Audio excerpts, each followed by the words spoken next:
Today I'm going to complete the back wall of the TV room. It's where the fireplace is, and I'm really excited to see how this turns out.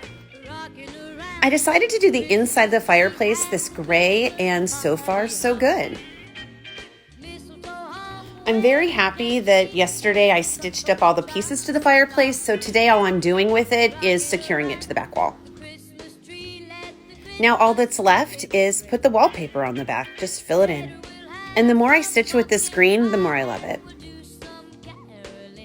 And there we have it, the back wall of the TV room. Very happy.